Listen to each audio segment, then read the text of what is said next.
Hey guys, tonight we're heading deep into the belly of Rome during its glittering golden age. A city of marble facades and collapsing staircases, emperors with divine egos, and streets so loud you'll consider moving to Gaul just to sleep.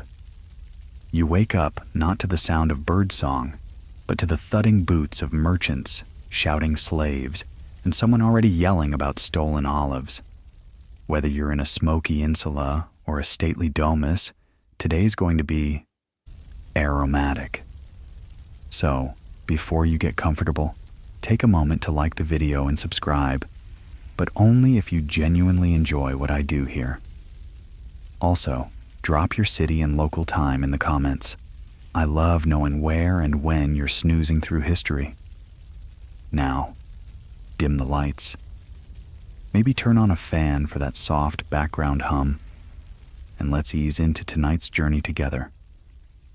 Your eyes flicker open to cracked plaster above your head. If you're in an insula, the ceiling is barely 2 arm lengths above your bedroll, which also happens to be the dining bench, your cousin's bed, and yesterday's laundry pile.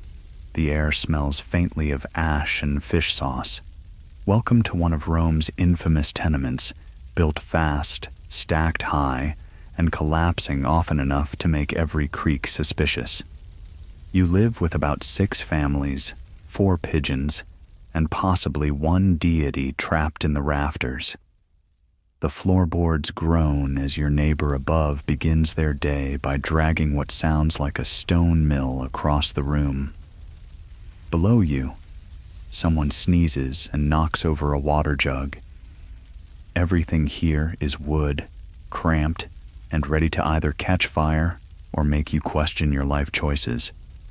But let's say you're luckier, waking in a domus, Rome's version of a private villa, squeezed between temples and palaces like an expensive oyster in a sea of street clams. Your atrium glows faintly from the open roof above, where morning light filters through. Slaves pad silently along mosaic-tiled halls, already fetching hot water for your morning rinse. The smell here? Fresh bread, olive oil, and maybe a hint of perfume from last night's dinner guest. A touch more bearable than communal stew and chamber pot steam.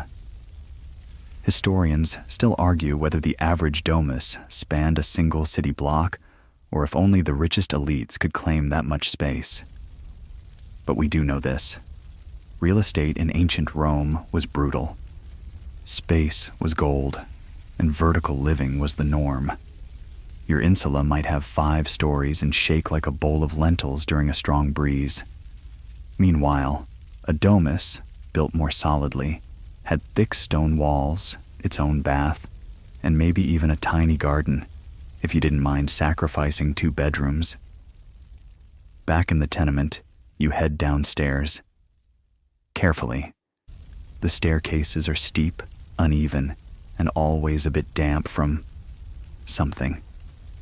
You try not to think about it.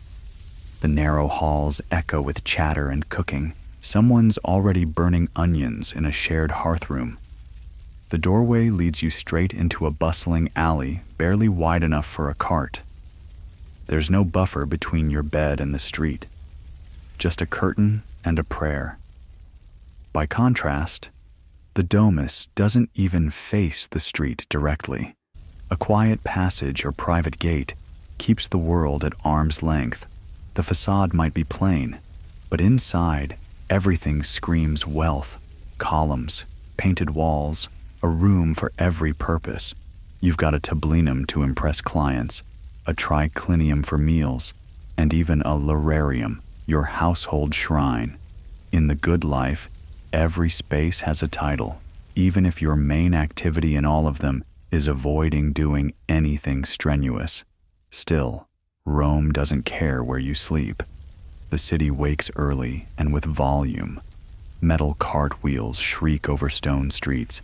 Vendors hawk vegetables with voices like trumpet blasts, and someone is definitely training a goose for battle out in the alley. Noise in Rome was constant, and Julius Caesar himself eventually banned wheeled traffic during the day. Of course, that only shifted the chaos to night, making sleep more of a polite suggestion than an expectation. You shuffle toward the door. In an insula, that means dodging piles of broken amphorae and yesterday's waste on the stair landing. In a domus, your sandals glide across marble into the vestibule, where a mosaic dog warns guests to beware. A security system more decorative than functional. Still, it's not like your neighbor's cousin can barge in and borrow your bed like in the insula. Privacy is the true luxury here. Oh, and that indoor plumbing thing? Let's just say it's complicated. Both homes might have latrines, but while the domus has pipes, basins, and access to the aqueduct, the insula relies on communal toilets, or worse, chamber pots flung from windows. Always walk the streets of Rome with your eyes down and your cloak overhead, so whether you started your day in an oven-like attic or beneath a painted ceiling of cherubs, one thing is clear. This city doesn't wait for you. Your place in its hierarchy is determined by where and how you sleep. Are you lucky enough to have your own bed, your own room, maybe even your own sponge? Or are you just one missed rent payment away from moving into the stairwell? In Rome, where you rest your head says more than what's on it. You step outside and instantly wish you hadn't. The streets are still sticky from last night's offerings, spilled wine, discarded fig peels, and more than a little mystery sludge. But that's not what stops you. It's the unmistakable scent of Rome's second most important civic institution after the Senate, the latrines. You turn the corner, and there it is, a long marble bench with holes carved side by side. No walls, no dividers, just pure, democratic exposure. People come and go, chit-chat, exchange market prices, and handle their business as casually as if they were sipping wine on the forum steps. Public toilets in Rome weren't just toilets. They were social mixers. The smell? Well, pungent would be charitable. Apocalyptic might be closer. You eye the sponge stick resting in the shallow gutter. Yes, that sponge. The communal one. The same sea sponge dipped in salty vinegar water that everyone uses to wipe. There's a bucket beside you and a trough of running water below. It's meant to keep things clean. It mostly just keeps things moving. You hesitate. So do most visitors. Historians still argue whether people actually used these sponges willingly or just grimaced through the experience like a tax audit. There's some evidence that the well-off carried their own personal sponge in a box, kind of like ancient Roman toilet paper for VIPs. But for the rest, well, one size fit all. It wasn't always public humiliation. If you lived in a domus, you probably had a private latrine tucked near the kitchen. And yes, that meant the same place you roasted duck could smell faintly, like where Uncle Claudius had his moment of truth. Sanitation and culinary spaces were not clearly separated in ancient Rome. You walk on, nose crinkled, trying not to slip, and that's when you see it. A man hauling a large clay jar filled with urine. He nods at you and keeps moving. You nod back, like this is all perfectly normal. Because it is. You've just met a fuller's assistant, a collector of liquid gold, not for alchemy, but laundry. Roman fullers, or professional cleaners, used urine as a detergent. The ammonia broke down oils and stains in tunics and togas. So public urinals, called philoniki, weren't just convenience. They were collection points for laundry detergent. By the 1st century AD, urine was so valuable that Emperor Vespasian slapped a tax on it. His son Titus complained, and Vespasian famously waved a coin under his nose and asked if it smelled bad. When Titus said no, his father replied, "Yet it comes from urine." The ancient Roman version of "don't knock the hustle." You pass a philonica, and it's everything you feared. Vats of diluted pee, slaves stomping linens barefoot like grape mashers in a vineyard from hell. The smell is intense. The dedication to cleanliness? Admirable. You've never appreciated modern detergent more in your life. But even the cleanest tunic won't save your dignity if you're caught in one of Rome's more delicate toilet moments. You remember what happened to Flavius from upstairs. Fell asleep on the public bench and got his toga soaked by the rinse water. Or at least you hope it was rinse water. There's also the issue of pests. Insects love damp communal places, especially when they're dark and warm. There's no real toilet brush, no real disinfectant, and certainly no soap dispenser. Just a bucket, a hole, and the vague hope that the last person was moderately hygienic, or at least not vindictive. Toilets weren't gendered either, at least not consistently. While elite women might have avoided public latrines, there's plenty of evidence that lower-class women used them freely.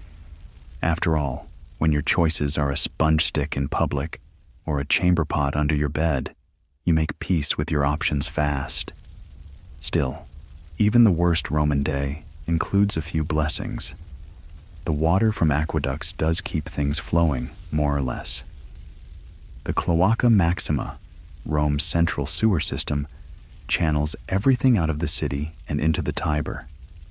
Granted, sometimes that includes dead animals, rotten vegetables, and the occasional ex-lover.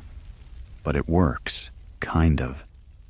And then there's the unspoken code of courtesy. Don't sit too long, don't talk too loud, don't hog the sponge. Someone once tried engraving graffiti above one of the holes. Hurry up or you'll miss the games. Unfortunately, someone else had already carved.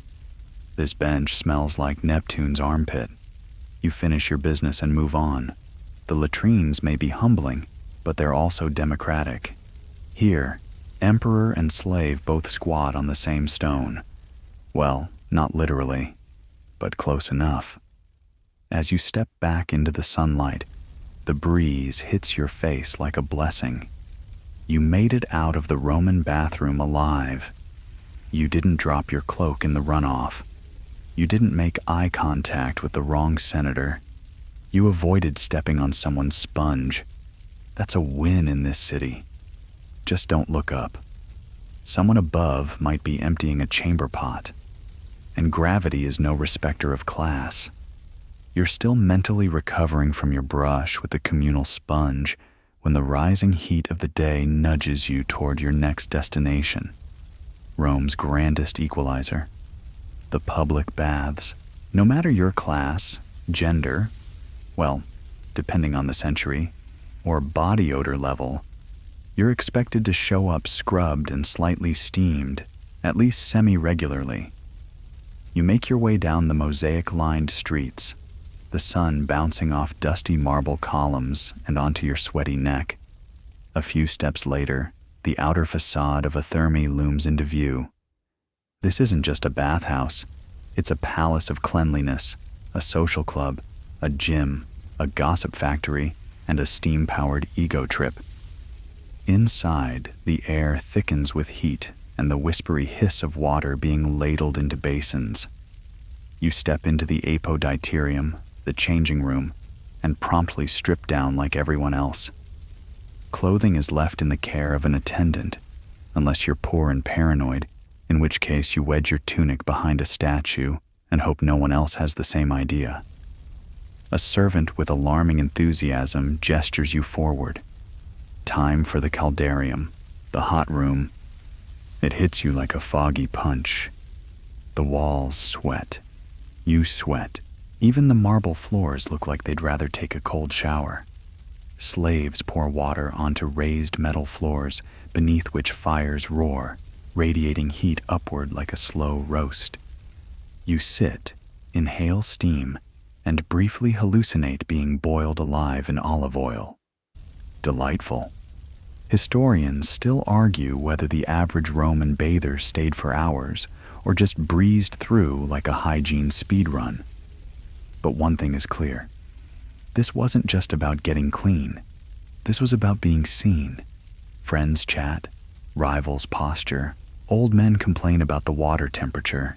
It's politics, networking, and personal maintenance, all stewing in one collective soup of human broth. You ease into the next room, the tepidarium, the warm room. This is the social sweet spot, pleasantly warm, not quite oppressive. You lie back, sigh, and listen to a man 2 benches over trying to convince someone that his cousin met Hadrian once. You don't buy it, but you nod anyway. Hadrian, by the way, was famous for his love of baths. There's a story where he spotted a retired soldier struggling to scrub his back and promptly handed over one of his own slaves to help.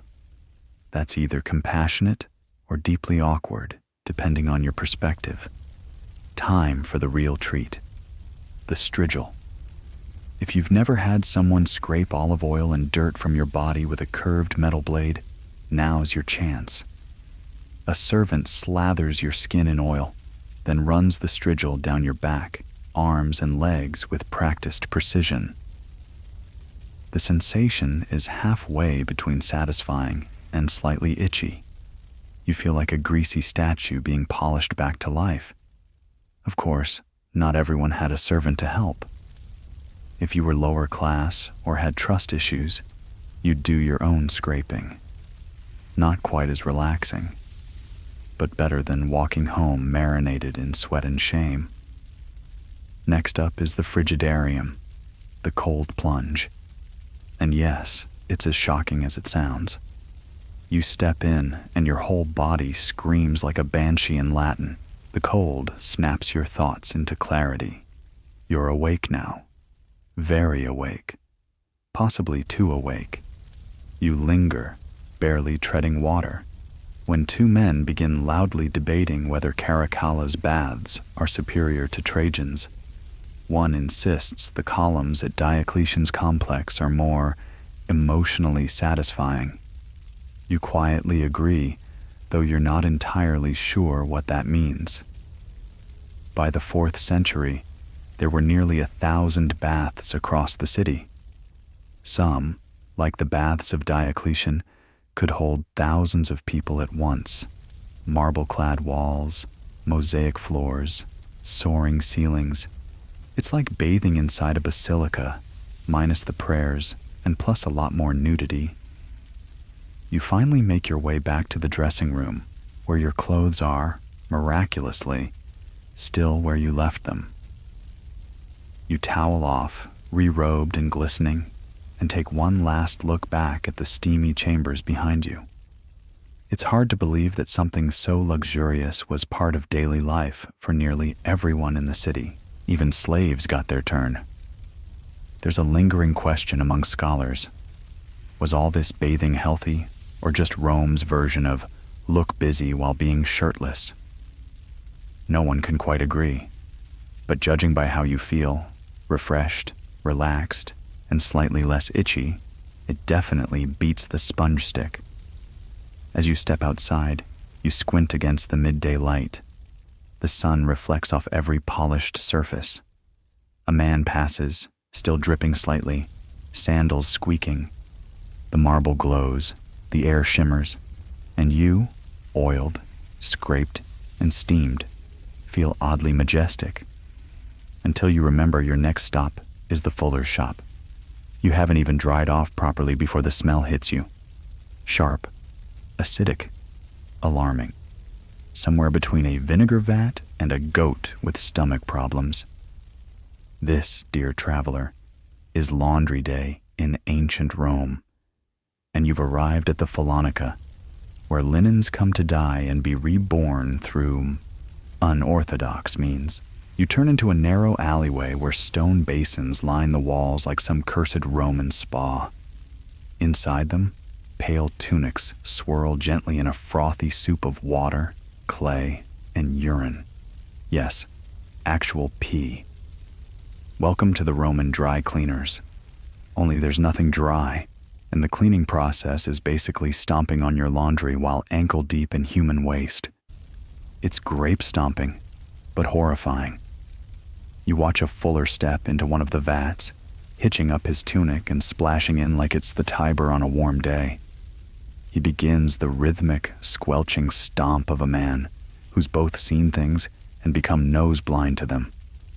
The garments slosh around like unwilling participants. A nearby apprentice stirs another tub with a wooden pole, his face a mask of deep personal betrayal. Historians still argue whether Fullers were universally despised for the smell or grudgingly respected for their vital civic role. What's certain is that most citizens, especially those of status, wouldn't dare wash their own clothes. That was what Fullers were for. People so dedicated to cleanliness, they weaponized ammonia and footwork to get your tunic sparkling.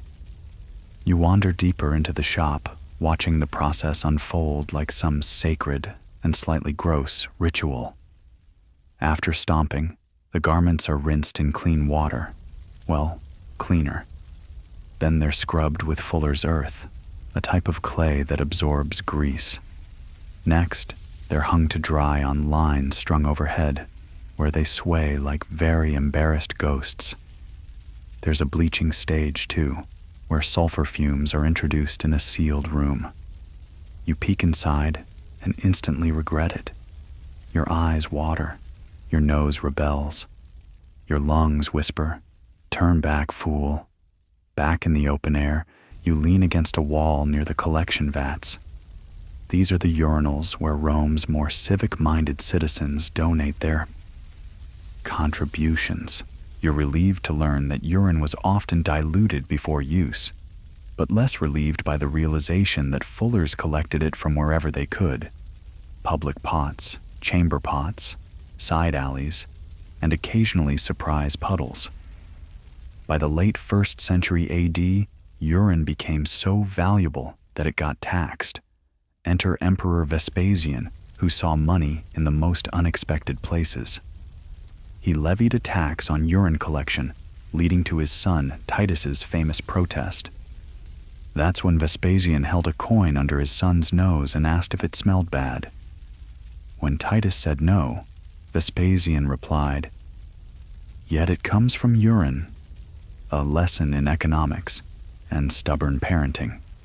You edge past a pile of laundered linens, still steaming from their sulfur spa treatment. They actually look decent. Soft, almost white, folded into neat stacks. Some have faint decorative borders, evidence that their owners had both money and questionable taste. A woman arrives carrying a bundle of tunics, holding them at arm's length like they've personally offended her. She mutters something about that cousin's wedding, and the Fuller smiles with the weary grace of someone who's heard every excuse for every stain imaginable. You ask how long the process takes. The answer depends on the weather, the stain, and the mood of the gods, but usually a few days. Fullers often ran these shops as full businesses, cleaning, bleaching, mending, and sometimes even dyeing clothing. They charged per piece, and some even guaranteed results. Though what the refund policy looked like in a world without Yelp is unclear. Quirky fact incoming: Fullers weren't just launderers, they were community informants. With all the fabric passing through their hands, they knew who was wealthy, who wore cheap stuff, who stained their clothes with wine, blood, or worse. There's even evidence some Fullers kept track of gossip like textile detectives. You spot a young apprentice slipping a few coins to a messenger. A delivery, maybe? Or a bribe to get someone's tunic extra bleached before tomorrow's banquet. It's hard to say. In Rome, laundry could be political. By the time you're ready to leave, your own tunic feels grubbier by comparison. You make a mental note to donate to the public jar later. You've never felt more motivated to urinate for the good of society. You step away from the Fuller's shop and take a deep, cleansing breath, instantly regretting it. You try again, farther down the street this time. There, that's better. The air smells of bread, citrus peel, and a hint of olive oil. Probably the bathhouse bakery nearby. And just like that, the city feels almost clean again. Almost. Until someone runs by carrying a chamber pot, clearly looking for somewhere to toss it. You dodge left. Rome, you're learning, is all about timing. It's mid-afternoon now, and you're starting to feel like one of those worn linen tunics yourself, wrung out, sun-baked, and mildly damp with other people's opinions. You pull your cloak tighter and weave into a side street, hoping for a moment of peace.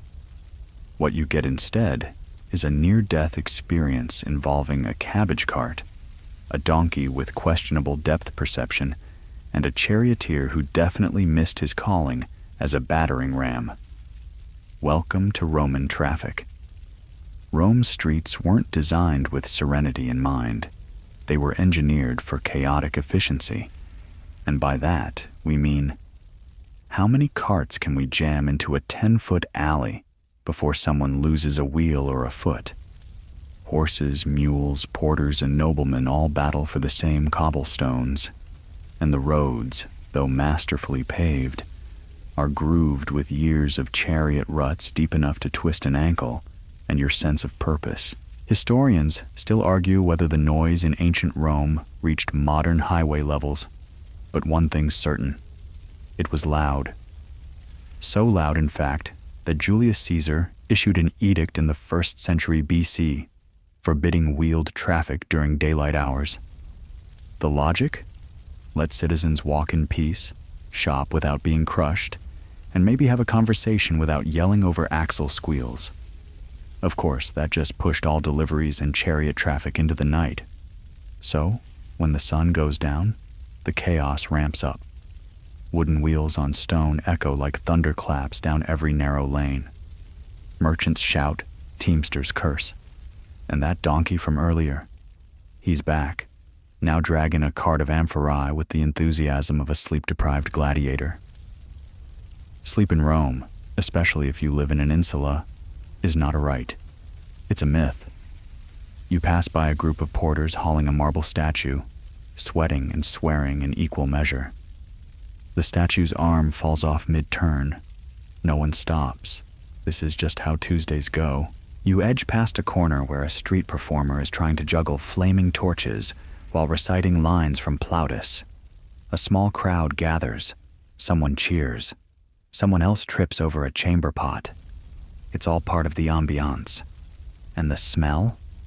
Oh, the bouquet of Rome. On a hot afternoon, it's a dizzying cocktail. Crushed herbs from the spice merchant's stall, horse dung, grilled fish, sweat-soaked wool, and just a hint of dried blood from the butcher's earlier miscalculation. You're almost nostalgic for the sulfur stink of the Falonica. A senator sweeps by in a litter, carried by 4 muscular slaves who look like they haven't blinked in an hour. He sneers at the crowd, muttering something about the decay of the Republic, while sipping a pomegranate infusion. You try not to envy the man being transported like slightly disappointed royalty. Pedestrian traffic isn't any better. You're elbowed by a baker carrying a basket of steaming loaves, bumped by a matron hurrying to the temple, and lightly kicked by a child playing trigon with a dried pig's bladder. The entire sidewalk is a gauntlet of limbs, baskets, and crushed dignity. One benefit of this chaos? Roman roads were excellent, objectively speaking. The Via Appia, for instance, stretched over 130 Roman miles across the Italian countryside, linking Rome with important ports and cities. These roads had layers of stone and drainage systems that actually worked when they weren't clogged with debris, olive pits, or one of those decorative fountains that had a nervous breakdown. Still, walking around the city center is less a stroll and more a survival sport. You constantly dodge carts, poop, and people selling suspicious shellfish from baskets that buzz slightly. When the wheels were allowed on streets, there were no traffic lanes, signs, or laws about don't run over peasants. It was a free-for-all with very real casualties. And don't even ask about parking.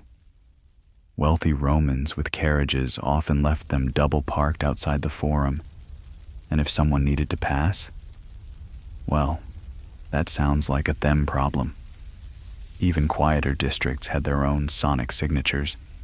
Bakers started their ovens before dawn, pounding dough like war drums. Blacksmiths sang while they worked, badly. And the night shift traffic from Caesar's chariot band, that ensured your dreams were accompanied by the rolling groan of overloaded wagons until sunrise. You pause at a fountain. Yes, Rome has them in abundance, courtesy of its marvelous aqueducts, and splash some water on your face. It's cold, refreshing, and only slightly questionable in origin. You take a deep breath, preparing to cross the street. You wait for a lull. It doesn't come. You do what every Roman does. You go anyway. A goat bleats, a pot smashes, someone swears at the gods, and you make it to the other side intact. Barely. You glance at the domus up ahead. Quiet, shaded, elegant. The wealthy don't deal with this. Their courtyards insulate them from the roar of the city. Their clients come to them. You, on the other hand, must brave Rome daily like a human pinball. And yet, as you dodge another errant cabbage and sidestep a steaming puddle of unknown origin, you realize something. This is Rome. It's loud, it's filthy, it's chaotic, and it's alive. You keep walking, because stopping, that's how you get trampled by an ox cart. After surviving the war zone that is Roman traffic, you could use a reward, maybe a little leisure, a touch of culture, or some casual blood sport. You follow the stream of sandals and laughter toward the one place where all roads, literal and figurative, seem to lead, the Colosseum. The Amphitheatrum Flavium, as it's officially called, looms like a limestone monster. It's massive, holding up to 50,000 screaming fans on a good day, and about that many complaints about seating on a bad one. You queue up behind a mother dragging 3 kids and a man selling grilled dormice on skewers. The smell is, surprisingly, not the worst thing you've encountered today. Once inside, you're hit by the sheer scale of the thing. Arches stretch above you, tiered seating spirals around the arena like a marble wedding cake, and in the center, a sand-covered stage awaits drama, carnage, and the occasional lion with stage fright. You squeeze into your seat. If you're poor, that means the very top row, where the sun beats down and the breeze never quite reaches. If you're rich or important, you sit down low, with shade from awnings and servants fanning your self-importance. It's a game of class-tier Tetris. Historians still argue whether the seating strictly followed social rank or if bribes blurred the lines. But let's just say a few coin purses did a lot of talking. Trumpets blare. A collective murmur sweeps the crowd. The games are about to begin. First up, the animal show. An unfortunate man in minimal armor steps out to fight a bear. It's not a great career move, but he's got decent form. The crowd cheers, tosses olive pits, and yells unsolicited advice. The bear seems unimpressed. You glance down at your program.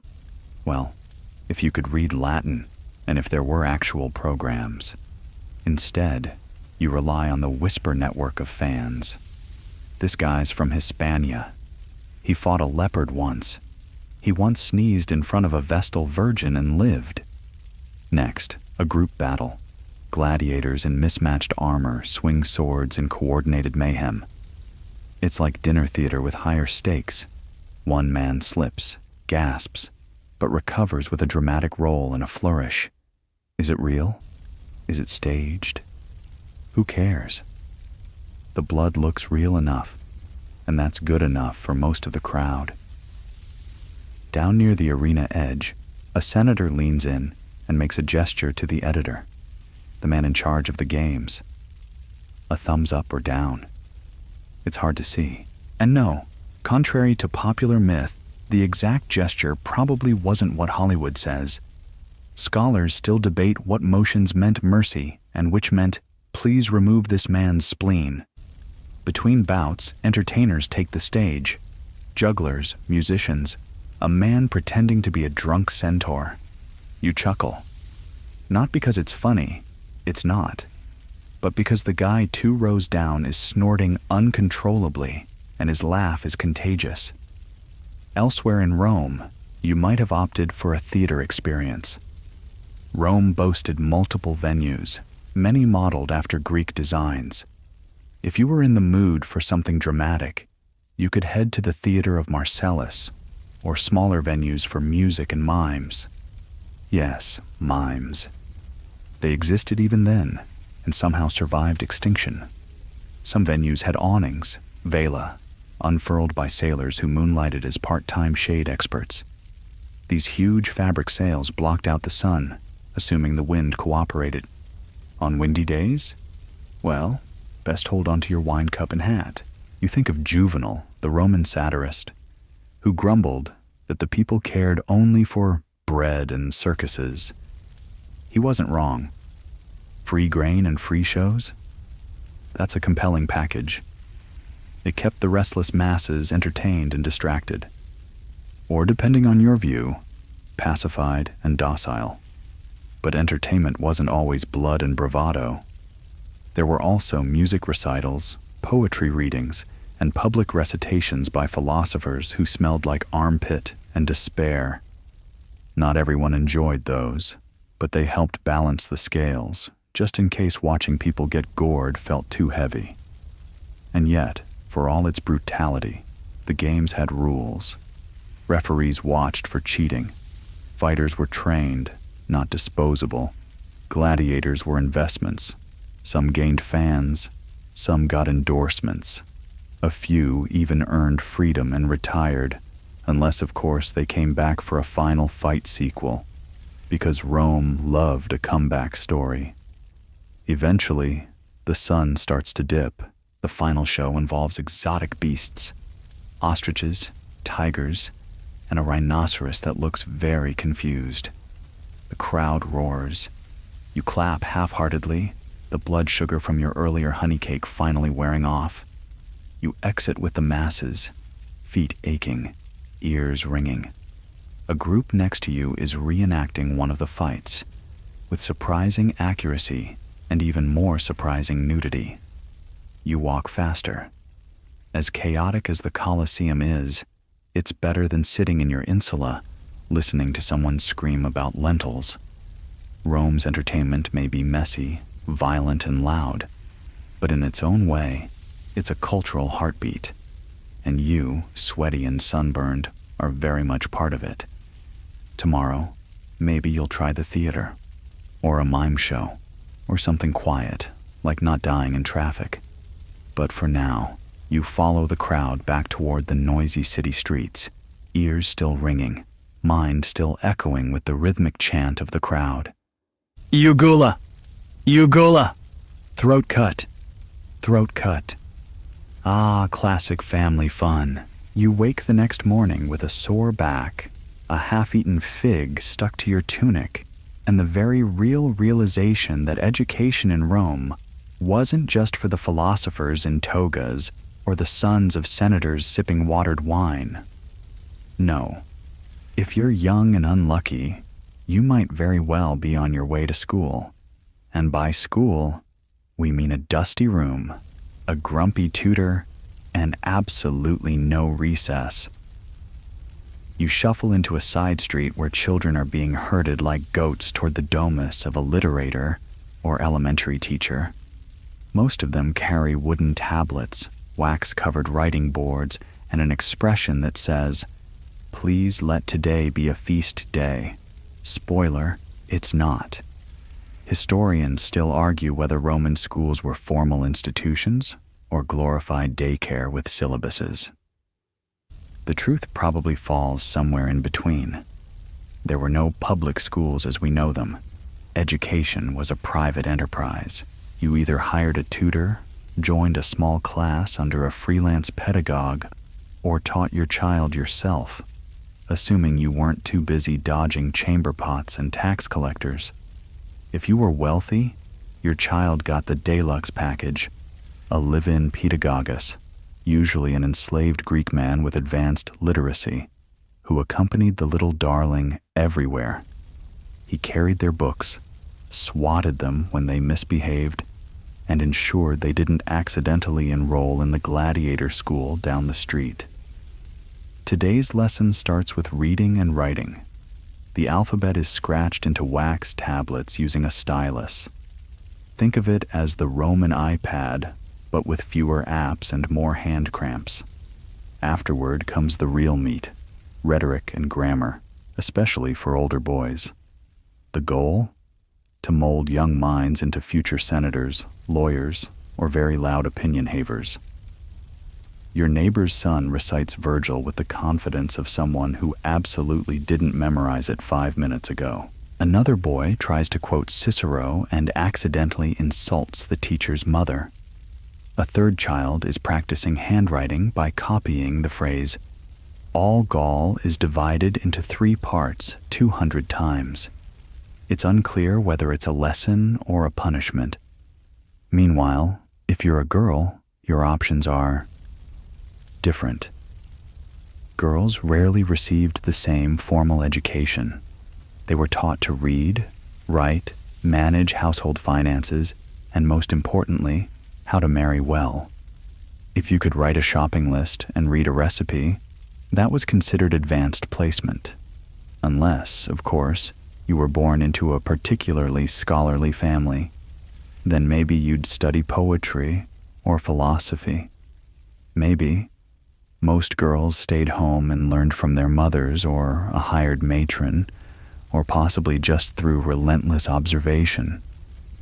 You might be a midwife one day, or a weaver, or if the gods are feeling spicy, a Vestal virgin. But you almost certainly wouldn't be giving speeches in the forum. The class wraps up just before midday. A few children are hauled off by their pedagogues. One is crying softly because he broke his stylus and is convinced his father will feed him to the household gods. He might not be wrong. Still, there are perks to being educated in Rome. For one, literate slaves were in high demand. If you weren't rich enough to hire a tutor, you might buy a well-educated slave instead. They could teach your kids and serve as scribes or secretaries. It was disturbingly efficient. And education wasn't just about books. Physical training, especially for boys, was a key component. You'd spend time running, throwing, wrestling, and learning how not to die when someone threw a spear at you. Because in Rome, even education needed a splash of mortality. You wander past a domus where an older student is reading aloud from Homer, his voice echoing down the tiled halls. A younger boy tries to mimic the rhythm and fails spectacularly. The tutor sighs like a man who's recited the same line for 30 years and never once got paid enough. Further down the street, a boy sells ink and styluses from a stall. His prices are outrageous, but he's got the monopoly on sharp objects within 5 blocks, so business is booming. You overhear 2 mothers gossiping about a new tutor in the neighborhood, apparently Greek, extremely strict, and handsome in a he looks like he hates everything kind of way. One mother blushes, the other rolls her eyes and mutters something about too many philosophers and not enough husbands. Education in Rome was often a marker of class. The higher your status, the longer your schooling. If you could afford multiple tutors, great. If not, you learned what you could before being shipped off to your uncle's leather-working business or conscripted into the army. One fringe benefit? Education was often a performance. Wealthy Romans liked to show off their well-educated children during dinner parties. asking them to quote Ovid between courses. It was like having a parrot that could recite law. Guests applauded, the child beamed, and the pedagogus briefly considered quitting to open a wine shop. As the sun climbs higher, the schools empty out. Children scatter, chasing each other through alleyways, giggling, shouting Latin insults that would make a statue weep. One kid almost runs into you, wax tablet flying. He shouts something that might be sorry or out of my way, goat face. You sigh, brush off your cloak, and realize something oddly touching. This city of chaos, coliseums, and chamber pots also deeply values the written word, even if half the population is using it to insult their tutors. And with that, you make your way back toward the forum, ears still ringing with young voices, brain half filled with declensions you barely remember, and a newfound respect for wax tablets. You decide to take a detour through one of Rome's quieter districts. Quieter in the sense that only 2 people are yelling, and no one is actively throwing vegetables. As you pass a vine-draped courtyard, the scent of roasted figs wafts through the air, followed by a sound you haven't heard much today. Laughter. Soft, elegant, practiced. Women. Here's the thing about women in ancient Rome. They're everywhere, but often uncredited. They run shops, birth babies, hold households together with one hand while crushing chickpeas with the other. But in a city obsessed with power and patriarchy, they mostly operate behind the curtain. Unless, of course, you're one of the lucky few born rich, beautiful, and just rebellious enough to become a Vestal virgin. You peer into a domus, catching sight of a group of upper-class women reclining in a shaded triclinium. Their hair is elaborately curled, pinned with ivory, and possibly engineered by structural engineers. A slave fans them while another applies a dab of perfume behind one woman's ears. They're sipping wine, nibbling honeyed dates, and discussing, judging by the enthusiastic hand gestures, either fashion trends or how dreadful the latest gladiator was. The wealthier Roman woman's life wasn't exactly freedom, but it did come with benefits. She didn't have to haul water or tend market stalls. She could host salons, attend public games, in the women's section, of course, and even manage property. Yes, women could own land. They could inherit money, write wills, and in some cases, wield quiet but sharp political influence through their husbands or sons. But for the average Roman woman, life was far less opulent. You stroll past a bakery where a woman is kneading dough, shouting orders at her children, and doing math on her fingers. She's strong, sun-tanned, and focused, the kind of person who can calculate bread weight while preventing her toddler from licking the flour bin.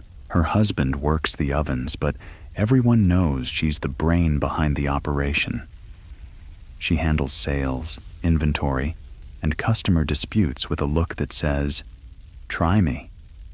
This too is power, even if no senator would admit it. Historians still argue whether Roman women had more freedom than their Greek counterparts. It's true that Roman women could walk the streets, attend banquets, and appear in public without male chaperones. But politically, they were still excluded. No voting, no holding office, no courtroom roles unless you were testifying about your husband's questionable mushroom habit. You keep walking and pass a midwife's home, easily identified by the bundle of herbs hanging over the door. A patient sits out front, clutching her belly, her mother fanning her with a palm frond. Inside, the midwife prepares tools, none of them particularly reassuring.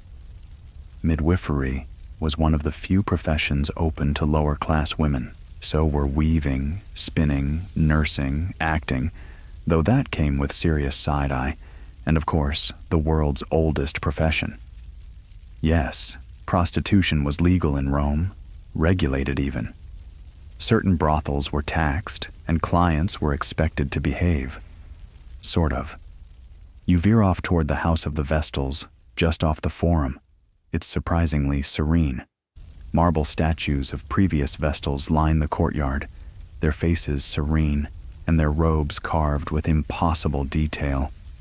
Here, 6 women serve Vesta, goddess of the hearth, and they vowed 30 years of celibacy in exchange for immense honor. As a Vestal virgin, you're given privileges rare for a Roman woman: the best seats at games, legal independence, and immunity from certain laws. But break your vow of chastity? The punishment is being buried alive. So, perks and risks. A young girl in pristine white robes walks past, holding a small dish of incense. You meet eyes for a moment. She looks calm, focused, and possibly tired of hearing tourists whisper, "Is that one of them?" You nod respectfully. She nods back. Somewhere in the distance, a temple bell chimes. Meanwhile, elsewhere in the city, a group of women laugh over lunch at a tavern.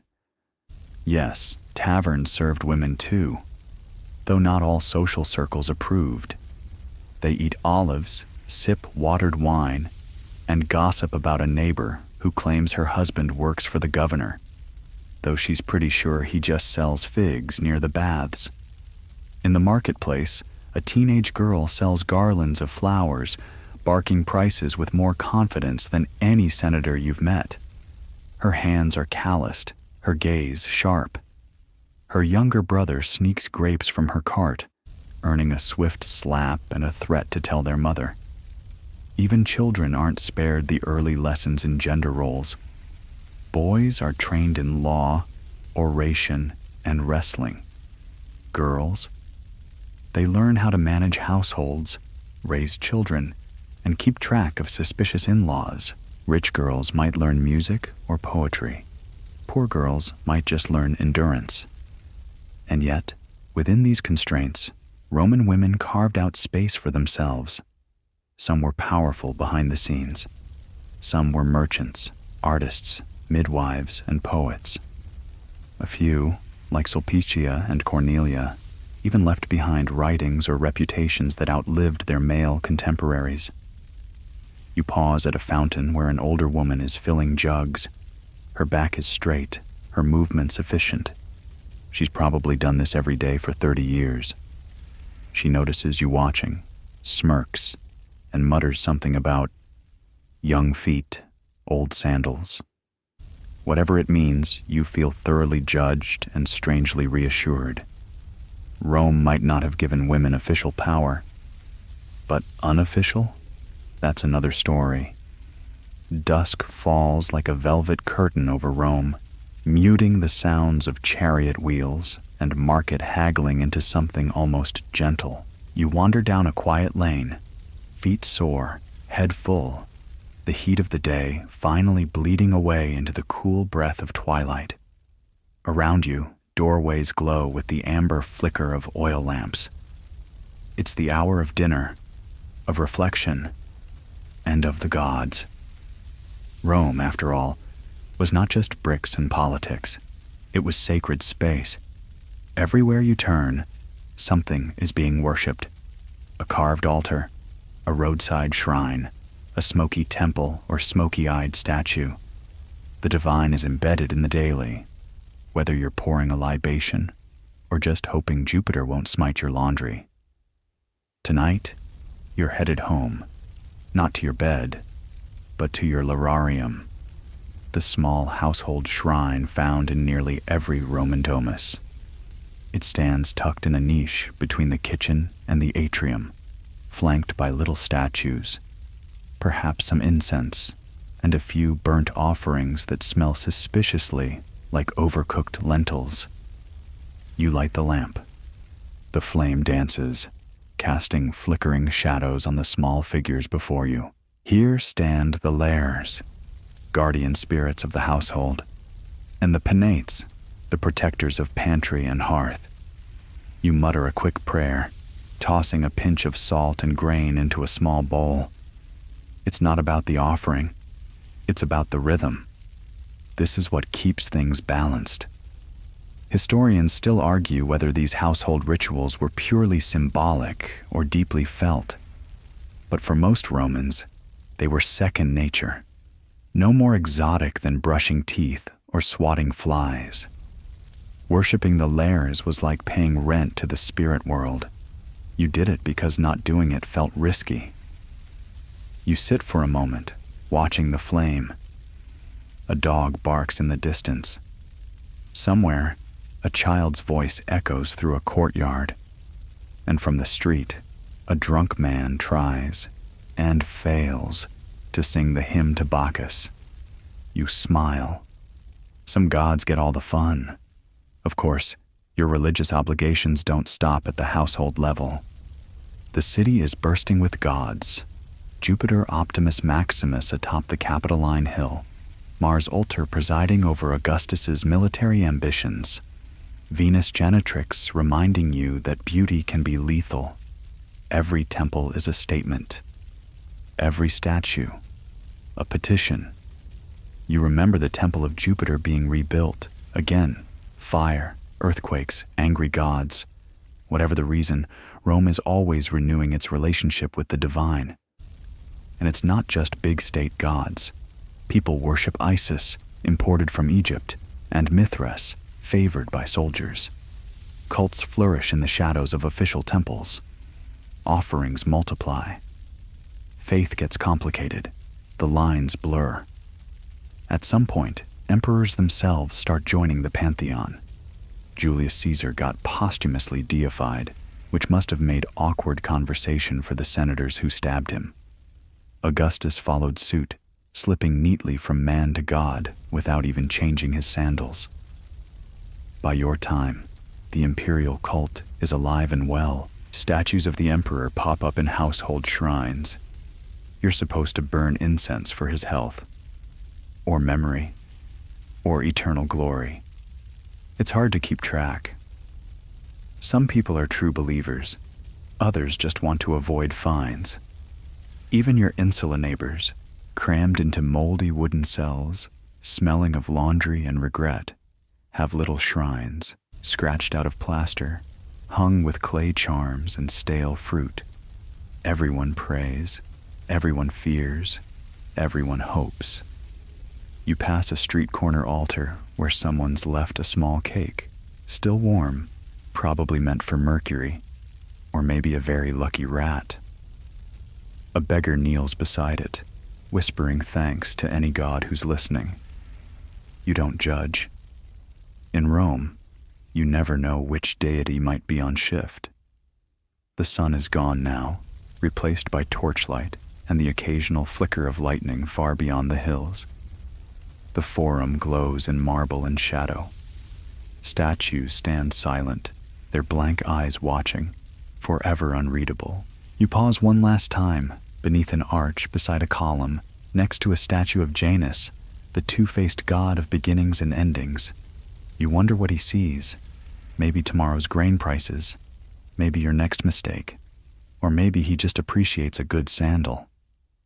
Wind down mode, activated. And here, dear listener, let the city soften. The clang of metal fades, the shouting melts into murmurs. The streets quiet not because they are empty, but because Rome breathes deeper after sundown. The gods are fed, the hearths are lit, and somewhere, a lullaby in Latin hums through a window.